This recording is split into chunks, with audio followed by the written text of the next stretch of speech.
Okay, so we are talking about style this week in my chess class, and we really want to focus on selecting openings. And I'm going to hit a number of key concepts with the students today and show a game that I played.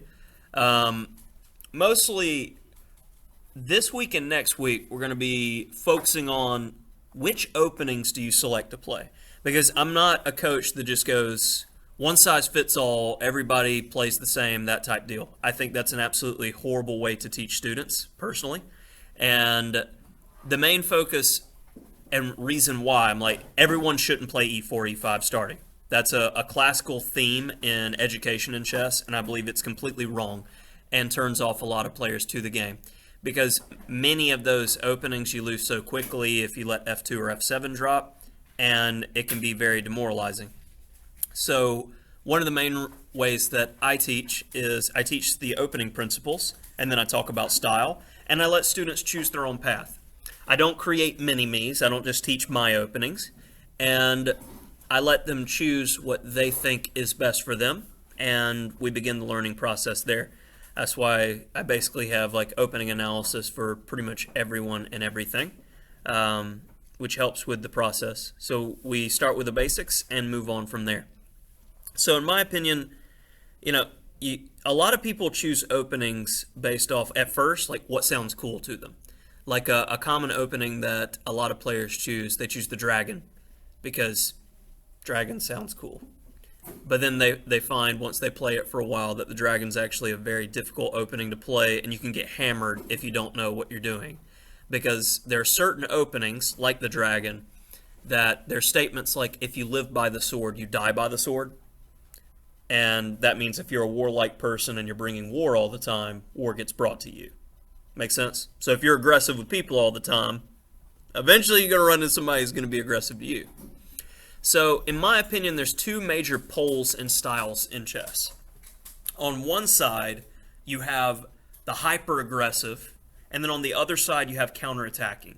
I do not believe in defensive openings because of the concept that chess is a lot like martial arts or boxing in the sense that if you're only defending, you can never win. You have to wait for that opportunity if you're a counterattacking player. You're playing solidly, you're taking no risks, you're just waiting on your opponent to tire themselves out, and that is when you counterattack. And on one side of the spectrum, you have a player like world champion Karpov, K-A-R-P-O-V. So Karpov, on one side of the spectrum, he had this super solid style. Like, it was like he was just unbeatable when he was in his prime. And he was world champion after Fischer.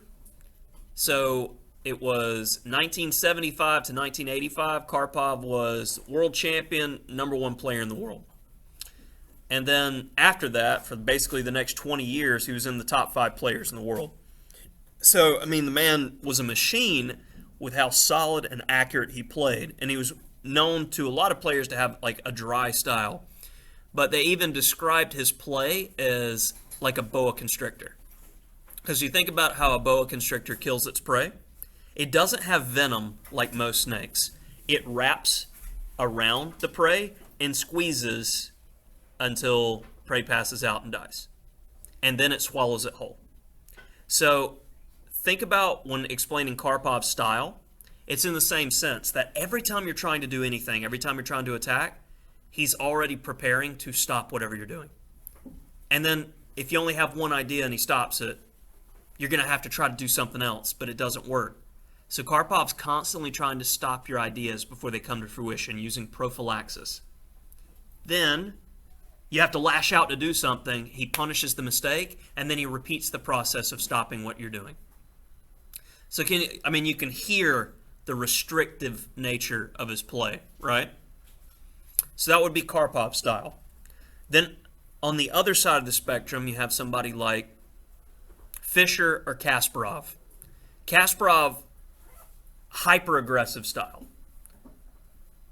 A player who is always going after their opponent and super-duper aggressive. So they always feel the need to be doing something. It's like having the ball in a game. You're attacking, you're pushing forward. there are risks that come with that because in order to always be attacking, you're going to have to take some weaknesses and some problems. But just like a boxer who's only looking for a knockout, you're going to have to take some hits to get close to somebody to hit them as hard as you can. So can you kind of hear the differences stylistically? And there are openings. I mean, it's like a spectrum, just like hot and cold. Well, there are things that are in between. But I'm basically just introducing to you the spectrum. And as I go through, and we're talking about it this week, I want you to start thinking where you fall in the spectrum for selecting your openings. Because I've played both sides of it. I didn't have a formal coach when I was growing up. And I felt that the best way to get good was to play openings that made me feel uncomfortable. Because in my opinion, when you're uncomfortable by an opening, that means you don't understand it. And it's a natural inclination for people. We fear what we don't understand. So I purposefully put myself in positions that I don't like or make me uncomfortable in order to learn how to play them better. And that's the game that I'm going to show you today. A position that made me very, very uncomfortable, but then I played it for about a week and then got good at it. Well, my opinion got good. To a stronger master, they look at me and be like, oh my God, he's so stupid. But, that's what it is. It's all in the spectrum of strength. So, a question that I want you to be thinking of when you're thinking of your style, a lot of players play different games. And I mean, a lot of you have done some kind of game or done gaming in the past. And you can take any sort of game and apply principles to how you want to be successful. Like if we take like Fortnite, for instance, there's a lot of people who are familiar with or played Fortnite who's in this room by your age group. Now, there are people who play in that super aggressive style. They land as fast as the game starts, and then that's like the highest death count, right? Because they're just trying to find stuff, everybody's running around. And then there's people who wait until the very end, jump out, and hide for basically the whole game. They camp out somewhere. And they last a lot longer. Can you hear the two different styles there? Some people hate waiting around, though. They want action immediately. Let's jump in. But other people are willing to play defense for a while in order to assure success in the long term. It's a more boring game, but higher chance of success. So think about your style and how you want to play chess, because that's the starting point. Because if I force you to play my openings, it'll work for some of you, but for many of you, it's like, imagine as you're taking notes right now, I force you to write with your other hand, your non-dominant hand. If you're right-handed, I'm forcing you to write left-handed. That is choosing openings. That's the best analogy I can give to you. I want you to find your openings, your fingerprint as a player, and that's why I'm doing this lecture overall before we really get into learning different openings next week, because we will be working on a structural orientation. There are some solid openings that we'll work on, and then there's going to be some hyper-aggressive openings we're going to work on. And some people will be like, I want that. Other people, I want that. And some of you are not going to be sure, which is completely fine. So, without further ado, let's jump right in to this game. And as I stated, like I had a series going on my channel to where I was looking to play the Sveshnikov Sicilian. One of the players we discussed in the latest opening series was Sveshnikov, because he has that variation of Sicilian named after him. And again, and it's going to be on the test again, those questions of what are 3 opening principles and 3 advantages of chess. So, the 3 opening principles: center, king safety, minor pieces.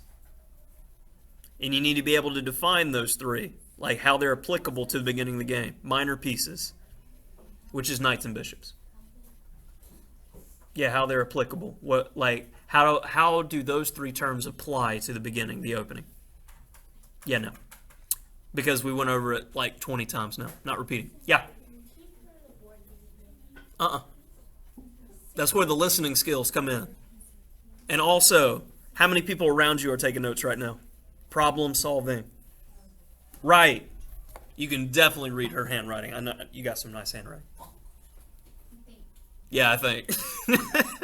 Okay, so. And then the 3 advantages of chess. Anybody remember the 3 advantages of chess? Uh-huh. Time, material, and quality. Very good. So this time on the test, you should, because I'm letting you use your notes, you have all these things in bullet point format. You're going to need to work with each other to define it. Sharing, talking about it. No. Before the test. So you have it in your notes. Don't lose your notes. Don't lose your notes. Don't lose your notes. Quality. Q-U-A-L-I-T-Y. Q-U. Yeah, there you go. You got it now? All right. So jumping into this game, Sicilians are typically aggressive openings because notice the very first thing. White puts a pawn in the center, and I am attacking, counterattacking in a different way.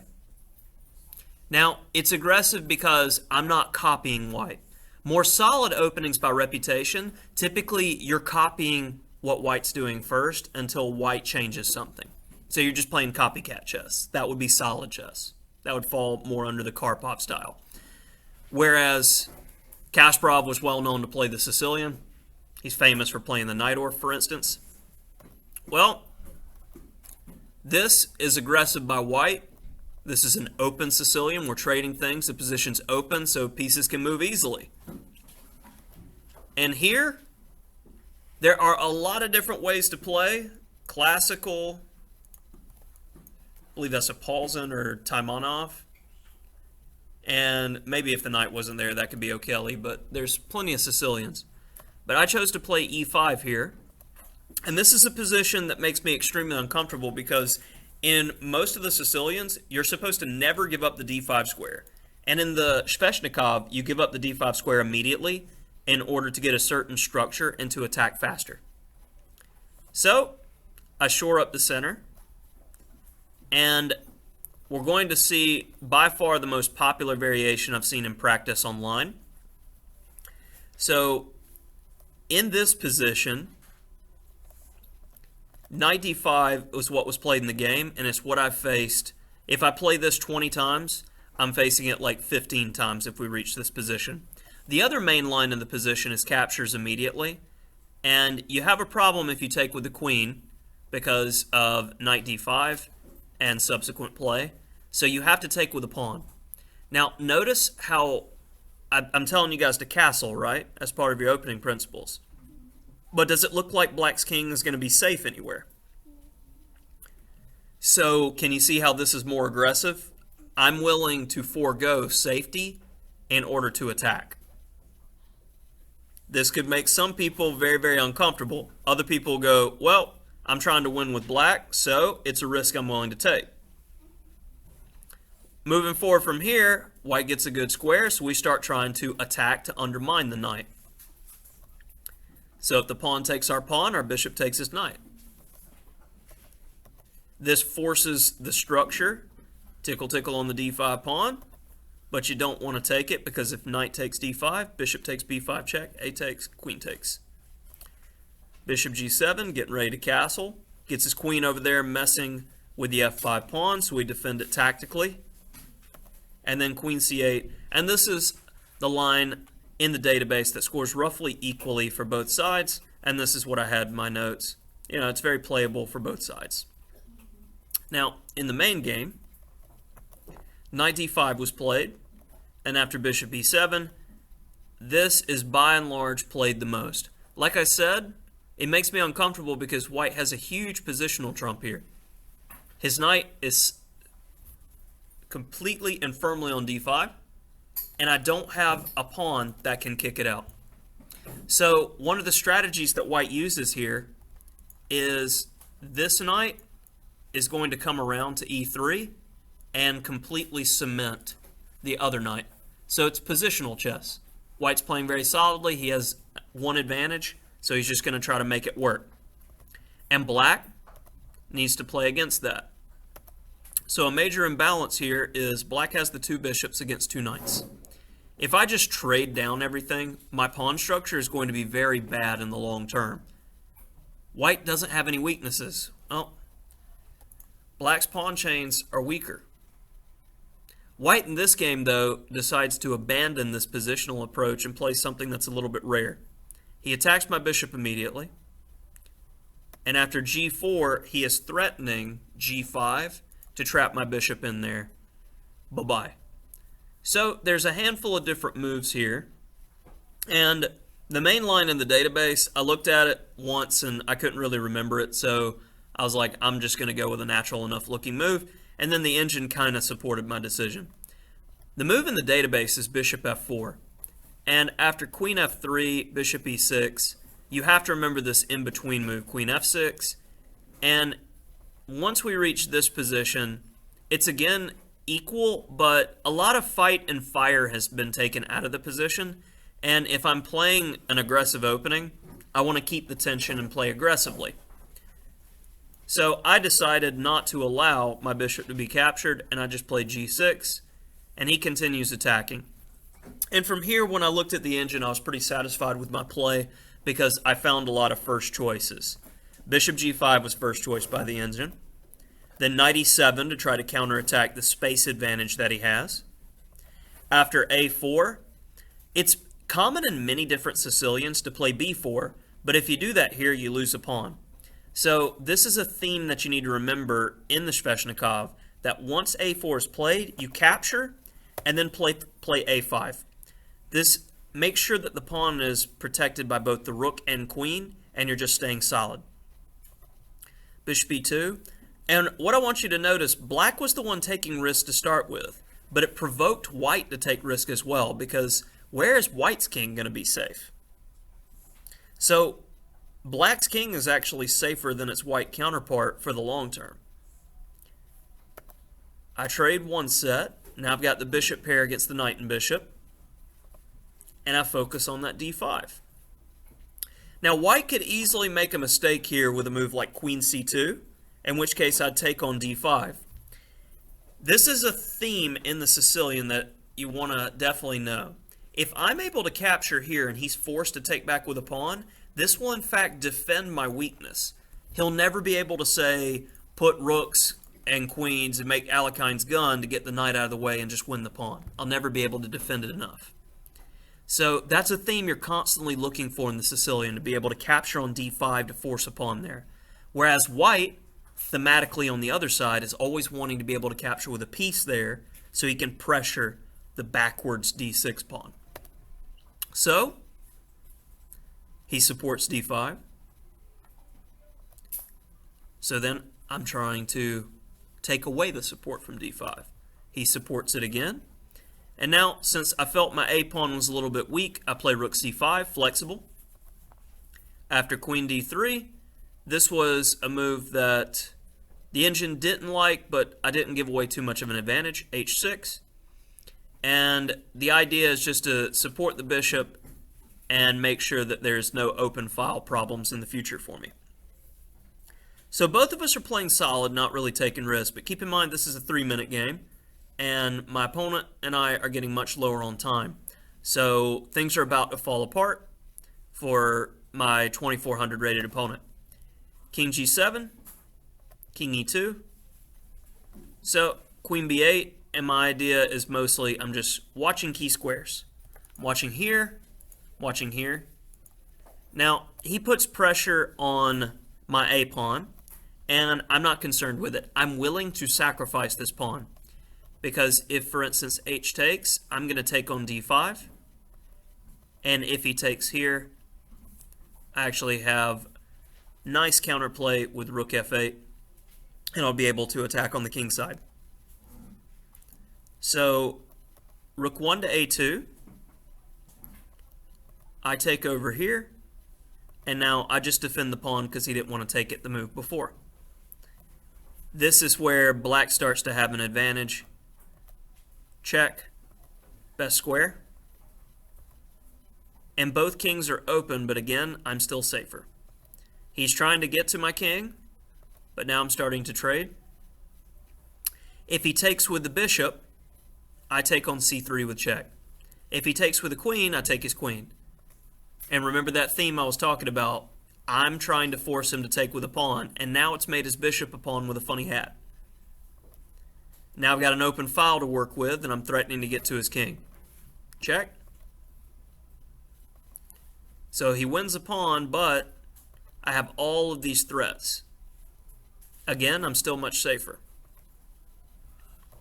Now I'm hitting his rook and his bishop at the same time. He tries to sacrifice, but I shut it down. I win a rook. So now I've got a ton of extra material. So all he can really do is try to flail. Queen e7. And I believe both of us were under 20 seconds, so there was plenty of missed wins here.